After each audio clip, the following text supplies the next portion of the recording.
Hey. Okay. So I found this little sunny spot here in my room and I thought, you know what, this is the perfect time to actually just talk about skincare and sun care. Sometimes we kind of skip the whole SPF, sunscreen, sunblock stage. And I mean, like, once in a while to skip, it's okay, but it's really less than ideal. Guys, sunscreen is so important. It's actually like you will really just thank yourself, like your older self. If you can just invest in a good sunscreen product now. Should have done it a long time ago though, but never too late to start. There's a lot of terminology and signs and maybe like instructions that can be really overwhelming and make it really difficult to choose a product. So I thought I'd just touch base on a few concepts or terms and then we'll get into the product. So the first concept that I want to delve into is UV rays. So you have your sun emits rays, UVA, B, and C. Now each ray kind of burns differently. So if I can put it in the most simplest terms, your UVA are your aging rays. That means it can result in premature aging as well as wrinkles and sunspots. They also penetrate through windows. So that's why it's important to even wear sunscreen on an aeroplane. Then your UVB. Your UVB are your burning rays. That's kind of self-explanatory. They're responsible for your sunburn as soon as it penetrates your top dermal layer. Yes, obviously the more melanin you have, the more protection you have against it, and then you'll maybe just get like a nice little tan. But if the more fair you are, the more red sunburn. UVC. So UVC is probably the most detrimental. However, we have this wonderful thing called the ozone layer that actually protects us against it. Yay, ozone layer! Okay, so with regards to the weather, come rain or sunshine, sunblock needs to be on, guys. When it's sunny, obviously you can feel the heat rays on you.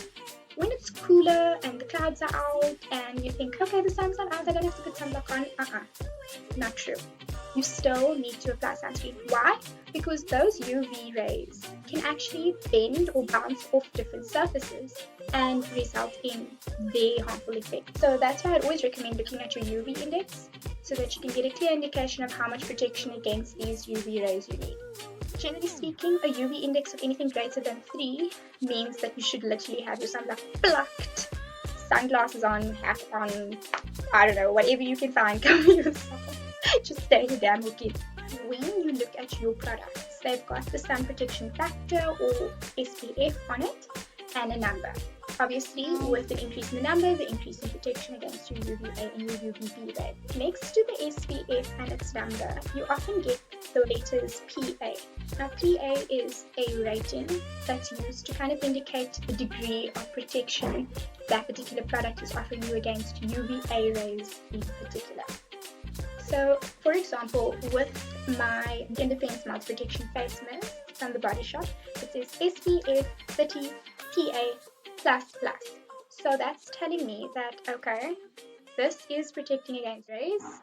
It's also telling me how effectively it's protecting me against the UVA ray in particular.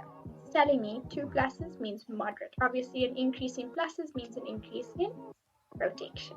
My main tips, SPF 30.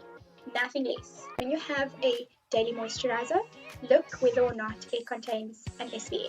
If it doesn't, that's alright, because obviously the main function of a moisturizer is to moisturize. So it's not always guaranteed that you will get SPF in it. All you need to do is head out to your store and go look for a nice product that can give you the sun protection factor that you require.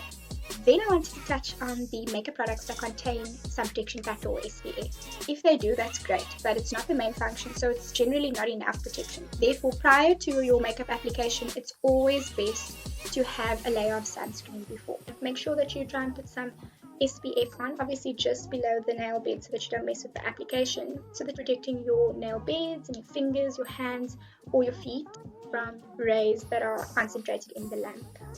It's not good enough to just apply and then walk outside.